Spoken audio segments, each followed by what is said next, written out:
The sinking of the Titanic endures as one of history's most captivating tragedies. As we reflect on the final photos from aboard the ill-fated ship, do they foreshadow the looming catastrophe or merely depict ordinary scenes before chaos erupted? Examine the images closely and decide for yourself if clues of impending misfortune emerge or if we only impose omens retrospectively. Life jackets inspected. In Southampton on April 10th, Titanic's life jackets were laid out on deck for inspection by the Board of Trade. Though they passed, we now know these cork and canvas contraptions failed to protect against hypothermia in the freezing Atlantic waters into which 1,500 souls would soon be plunged. Ominously, the inspection photos show life jackets in disarray, strewn haphazardly across the deck, as if abandoned in haste by passengers fleeing disaster. Or are we now simply projecting omens onto mundane objects given the misfortune we know followed? Waiting to board on sailing day, April 10th,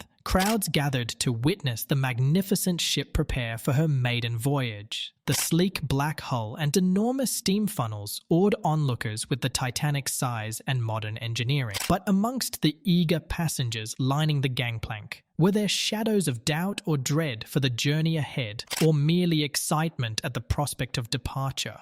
We search the grainy faces for clues, finding none but our own imaginations. The unsinkable Molly Brown, the most famous of the first-class passengers, Margaret Brown, would gain fame in death, surviving the sinking which claimed so many of her peers. Though she appears carefree boarding the mighty vessel, were there hints of her coming heroism in her steady gaze? Or do we only impart them retrospectively, knowing her future daring acts? The luxurious gymnasium, promoted for its state-of-the-art fitness equipment and heated swimming pool, the Titanic's gymnasium catered to wealthy passengers. Striking photos show it prepared for patrons on sailing day. The cycling machines lined up, the gleaming pool awaiting its first swimmers. Mere hours later, this symbol of luxury would be flooded and demolished, with only ghosts left to haunt its ruins 2.5 miles below. Do the photos foreshadow its coming destruction, or simply capture a moment soon to be lost to tragedy? The opulent Veranda Cafe. The Veranda Cafe welcomed first-class passengers to enjoy tea, pastries, and luxury. Palm trees and ivy lined the open-air colonnaded space. Wicker chairs beckoned guests to sit a while. It was to be a short-lived escape.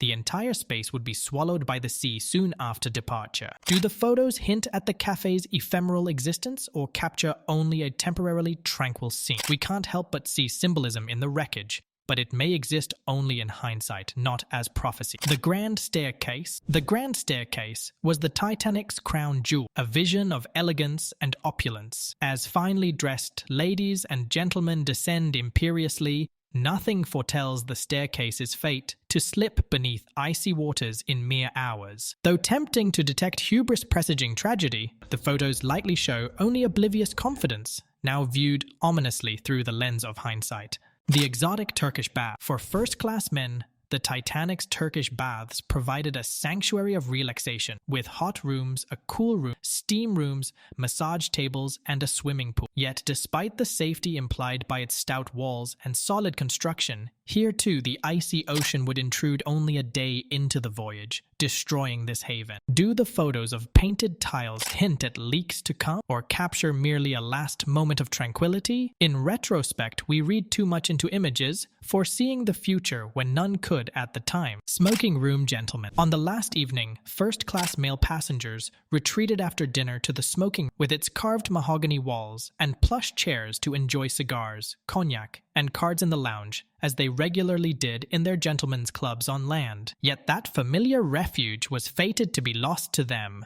Behind happy faces, do we perceive a looming sense of misfortune? No, but in retrospect, we read into the photos omens that weren't there, only perhaps our own pareidolia. The first-class dining saloon. The first-class dining saloon glittered with opulence. Oak panels, plasterwork, fine diners, champagne. Yet the looming catastrophe would silence all.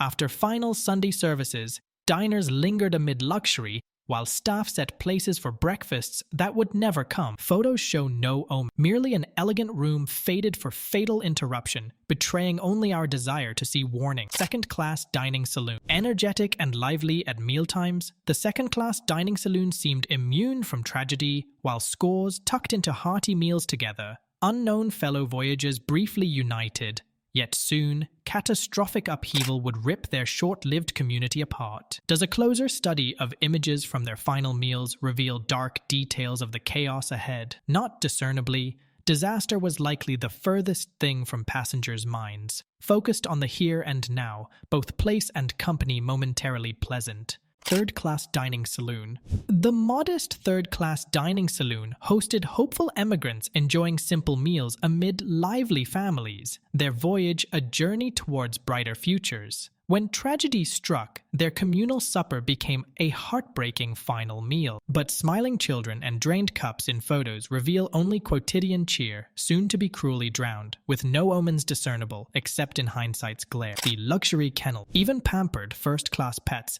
enjoyed special accommodations in the multi-tiered kennels on F deck, exercised daily on deck by stewards, outfitted with gleaming brass fittings. For some furry companions, it would serve as a watery tube. Might the mournful eyes or restive stances of posed pets hint at their looming fate? Perhaps, but more plausibly, we simply impart metaphorical significance retrospectively. At the time, it was just another of the many captured scenes of privilege aboard the shining, unsinkable ship. The lookout's crow's nest, perched high on the forward mast, lookouts scanning the horizon for ice spotted only vast darkness punctuated by stars reflected on the glassy sea, unaware deadly danger lurked ahead.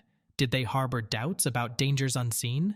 No evidence, only retrospective musings. Photographed on an earlier voyage, the crow's nest hardly appears ominous, merely practical equipment that later proved perilously insufficient for the hazards faced.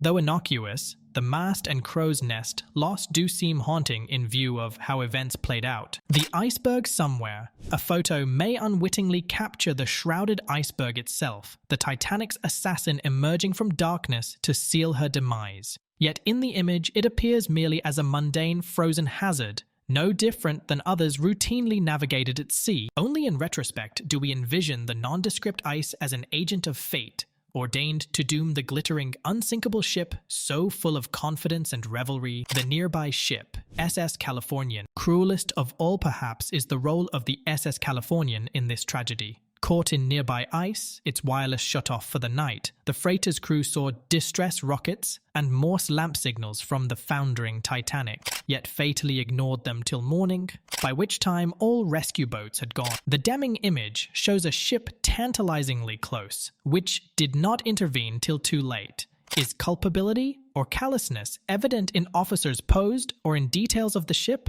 No, only inaction, a vessel that failed to play its humanitarian role in fateful darkness. Responsibility for avoidable tragedy, but no prophecy.